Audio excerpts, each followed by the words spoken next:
It's not happening. And not, it's so from a physiological standpoint, when you don't sleep, you actually the next morning you're in a pre-diabetic state, and you're craving sugar like crazy. That's why you're craving the sugar and the sweets when you don't sleep well, is because your insulin, the hormone, that shuttles glucose from your blood into your cells, gets thrown off. And so for those of you that have issues sleeping, and you wonder why you wake up and you're like craving, donuts and all these sweets, it's because it's a hormonal response. So it's so critical. And then not only that, your cortisol level. I mean, that's the stress hormone that stores fat. That gets all out of whack. Especially in the belly area. Where we don't want it. Yeah. Where we seem to always store it. So really sleep is so critical, and it's one of the things that most people don't think about. Honestly, I didn't think about sleep.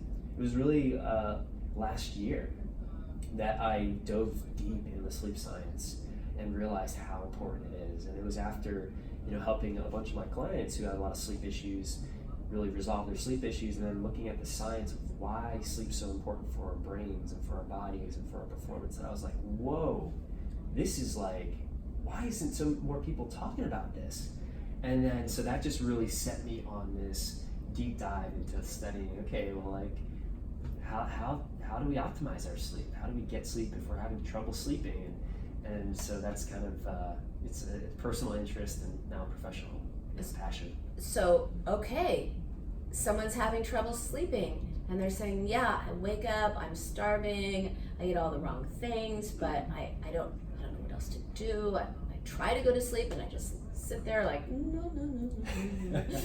What can I do? Devin, help me, what can I do? What do you tell them? Yeah, so there's so much I could tell them, so much. And I would say the first thing I would suggest is, what do you do before you go to sleep?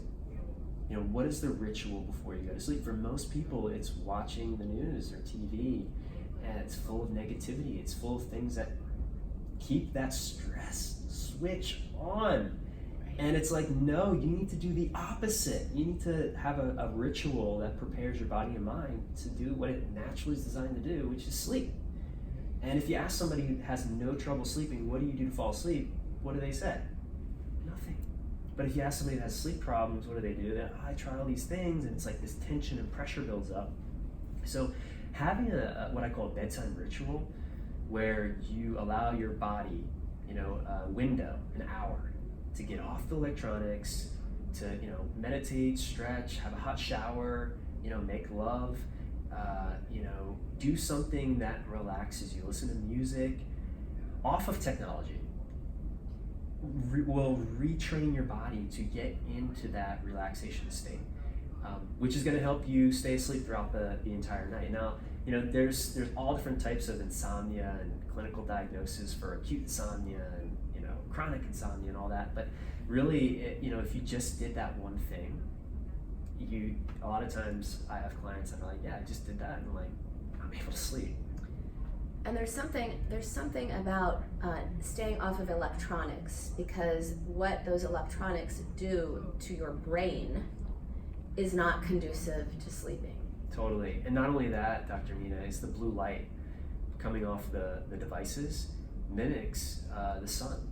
And so we have this thing called melatonin, I'm sure most people have heard of, that sleep hormone. It blocks that. So melatonin gets released from our pineal gland, it gets, and it blocks that. So melatonin is not, when you're on your screens late at night, that blue light, your body doesn't know that it's time to go to sleep. And that melatonin faucet's not getting turned on, and that's why you're staring at the ceiling, getting frustrated, and landing yourself in the kitchen. That completely resonates, because like a couple of nights ago, I was really sleepy, and then I was like, let me just check my Instagram. And then like an hour later, I was wired. Yeah, totally. I just fell into the Instagram well. The black hole. The black Instagram. hole of Instagram, and then that led to the black hole of Facebook, and then my emails, and then I was wide awake. So what you're saying actually completely resonates.